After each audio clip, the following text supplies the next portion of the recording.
Salam, axşamınız xeyir olsun. Günaz TV-yə baxırsınız. Studiyada Aynur Zahid əvvəlcə əsas xəbər başlıqlarına qısaca nəzər salaq. Təhlükəsizlik Şurasında ABŞ ilə təmasların davam etdiyi bildirilib. İran son zərbələrdən əvvəl bir sıra düşmən xarakterli addımlar atıb. İsrail Həmasın yeni hərbi liderinin öldürüldüyünü bildirib. Oman sahillərində neft tankerinin yaxınlığında partlayış baş verdi. İrandan Gürcüstana qarpız aparan yük maşınında 110 kiloqramdan çox marixuana aşkarlandı. İndi isə daha ətraflı. İranın Ali Milli Təhlükəsizlik Şurasının katibinin müavini Əli Bageri Tehranla Vaşinqton arasında təmasların davam etdiyini bəyan edib. O, bu barədə Rusiyada Beynəlxalq Təhlükəsizlik Forumunda jurnalistlərə bildirib. Amerikalılarla dolayı təmaslar bütün məsələlər üzrə razılığa gələnə qədər davam edir. Biz hesab edirik ki, heç bir məsələdə razılığa gəlməmişik, deyə o deyib. Bagerinin sözlərinə görə İranın zənginləşdirilmiş uran ehtiyatları məsələsi danışıqların gündəliyində deyil. ABŞ-nin iki rəsmisi The New York Times-a bildirib ki, İran ABŞ-nin İranın cənubuna endirdiyi son zərbələrdən əvvəlki 24 saat ərzində potensial təhlükəli sayılan bir sıra hərbi addımlar atıb. Məlumata görə İran tərəfi Amerika hərbi gəmilərinin yaxınlığına pilotsuz uçuş aparatları buraxmağa cəhd edib və Hörmüz boğazında mina yerləşdirməyə hazırlıq olaraq sürətli qayıqların əraziyə göndərilməsinə çalışıb. Rəsmilər həmçinin bildiriblər ki, ABŞ hərbi analitikləri Hörmüz boğazı yaxınlığında İranın raket və hava hücumundan müdafiə mövqelərində aktivliyin artdığını müşahidə ediblər. Onların sözlərinə görə bu fəaliyyət bölgədə əməliyyat aparan ABŞ təyyarələri üçün təhlükə yaradırdı.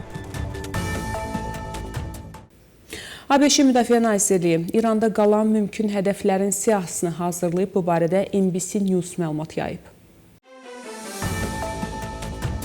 Rəsmilər bildiriblər ki, bu hədəflərə çatmaq əvvəlki hədəflərlə müqayisədə daha çətin olacaq. Çünki onlar gizlədilir və daim yerlərini dəyişirlər. Məlumatda qeyd olunur ki, əgər ABŞ prezidenti Donald Trump hərbi əməliyyatların yenidən başlanmasına qərar versə, həmin hədəflərin müəyyənləşdirilməsi və vurulması əvvəlki əməliyyatlarla müqayisədə daha mürəkkəb ola bilər.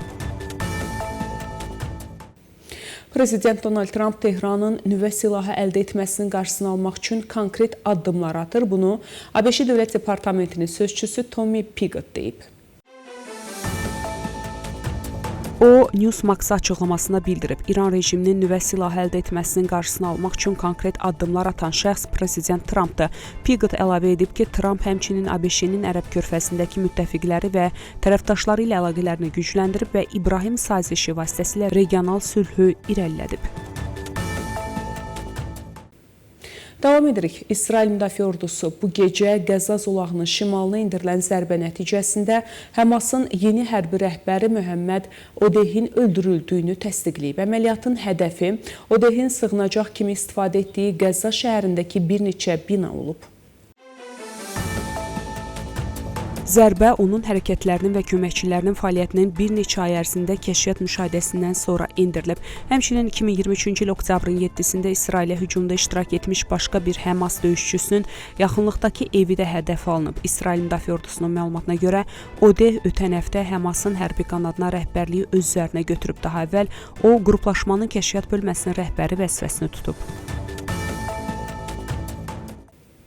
Günaz TV-nin məlumatına görə Britaniyanın Dəniz Ticarəti Əməliyyatları Təşkilatı Oman sahillərində bir gəminin yaxınlığında partlayış baş verməsi ilə bağlı məlumat aldığını açıqlayıb. Buraxılışımız davam edir. Balakən Gömrük İdarəsi əməkdaşlarının həyata keçirdikləri gömrük nəzarəti tədbirləri nəticəsində xüsusilə külli miqdarda narkotik vasitə, marixuana aşkar edilərək qanunsuz dövriyyədən çıxarılıb. Bu barədə Dövlət Gömrük Komitəsi məlumat yayıb. Məlumata görə Mazimqara gömrük postunda İran İslam Respublikasından Gürcüstana qarpız yükü aparan nəqliyyat vasitəsinə stasionar rentgen qurğusunda baxış keçirilib və yükdə şübhəli cizgilər müşahidə olunduğundan əsaslı yoxlamaya cəlb edilib. Kinoloji xidmət itinin tətbiqi ilə aparılan yoxlama zamanı içərisində qarpız yükü olan qutuların alt hissəsində xüsusi sulardan istifadə edilməklə gömrük nəzarətindən gizlədilən qablaşdırma ilə birgə ümumi çəkisi 110 kq 300 qram xüsusilə külli miqdarda narkotik vasitə marixuana aşkar edilib. Faktla bağlı araşdırma aparılır. Belə hörmətli tamaşaçılar, bu saata çatdıracağım əsas xəbərlər bunlar idi. Görüşmək ümidi ilə salamat qalın.